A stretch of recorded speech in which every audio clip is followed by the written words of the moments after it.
Filmar Alipayo. Kinumpirma ang hiwalayan nila ni Andy Aikenman.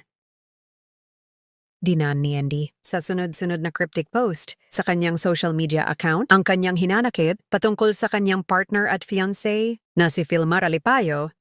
Gayon din naman si Filmar. Kanya ring idinaan sa Instagram stories ang pagkumpirma niya sa hiwalayan nila ni Andy. Nitong ang February 8 ng madaling araw ay nagsalita na si Filmar patungkol sa isyong kinasasangkutan niya at ng kanyang fiancé na si Andy. Ipinaliwanag naman ni Andy na nagsimula ang galit niya nang malaman niya na nagpa-couple tattoo pala si Filmar at ang kaibigan nitong babae na si Pernilas Cho, mayroon silang couple tattoo na 2-4 na ang ibig sabihin umano ay today, tomorrow and forever. Hindi tuloy maiwasan ni Andy na mapatanong sa ChatGPT kung normal ba ang ganito?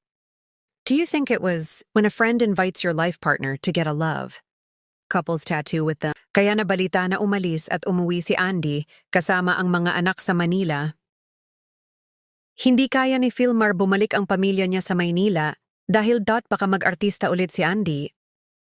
Kaya agad naman nitong pinabura ang tattoo ni Andy. Natakot umano ang fiancé niyang si Filmar Alipayo pag pumunta siya ng Maynila dahil baka raw umano magbago ang isip ni Andy at bumalik ito sa showbiz.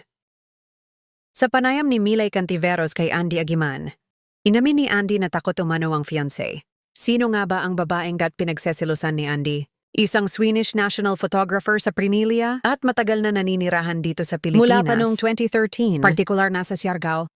Mayroon ng sariling Instagram account para sa kanyang mga nakakamanghang shots na may username na Perfect. Kadalasang makikita dito, napakagandang karagatan ng isla at larawan ng mga nagsasurfing. Bukod sa pagiging photographer, isa ring scuba diver at runner sa pamilya. Patunayan, aktibo siya sa pakikilahok at pag-organisa ng marathon kung saan ay bahagi siya ng Siargao First Ever Run Club na Siargao Runners. Sa mahigit isang dekadang pananatili sa bansa, kapababasihan ng kanyang mga ginagawang aktibidad at pakikihalubilo sa mga Pinoy, walang dudang napalapit na ito sa puso ni Pernia. Tunay na nakahanap siya ng tahanan at mga kaibigan sa isla na mainit naman siyang tinanggap. Bukod nga rito, marami na ring celebrity friends si Prinilia, kilala siyang malapit na kaibigan na mag-asawang Ellen Adarna at Derek Ramsey. Sinasabing dalaga pa nga raw si Ellen ay magkaibigan na sila ni Pranila at ang kanilang friendship ay hindi na putol at naging malapit na din padre kay Derek. Katunayan ng ikasal sina Ellen at Derek ay isa si Pranela sa mga bisitang nakipagdiwang ang kanilang ay koneksyon makikita sa kanyang social media posts. Katulad ng palaging pagbati ni Pranela, kina Derek at Ellen sa kanilang mga kaarawan at pasasalamat sa kanilang pagkakaibigan. Samantala bilang isa ding underwater photographer, si Prinila ang nasa likod ng underwater shot ng anak ni Ellen na si Ilyas kung saan ginaya nito iconic and controversial cover ng Nirvana's 1991 album na Nevermind. Ibinida ni Pranila ang larawan ni Ilyas sa kanyang Instagram na nilagyan pa ng caption na I was lucky to find this cute little fish in the pool after our dive yesterday.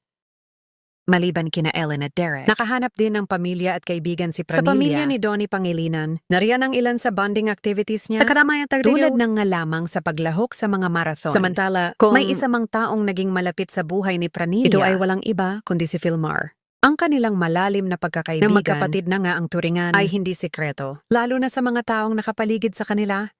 Na rin sa mga nalitahan ng mga online larawan. Na rin ang suportahan ng dalawa. Katunayan, nang bumuo si Filmar ng pamilya sa piling ni Andy, ay nanatili pa din ang presensya ni Pranila. Naging magkaibigan din sila Andy at Pranila na sa exam de Marmis Bakikatun na nagbabonding sa isla kasama ang mga bata. Katunayan, inaanak ni Pernia ang panganay na Andy at Filmar na si Lilo. Unlike ang pagiging malapit nito sa kanyang ninang sa kasalukuyang sinasabing may nobyo na si Pranila na kaibigan naman na Filmar at Andy. Sa katunayan, ang apat ay nagkakasama sa ilang sports activities. Bye.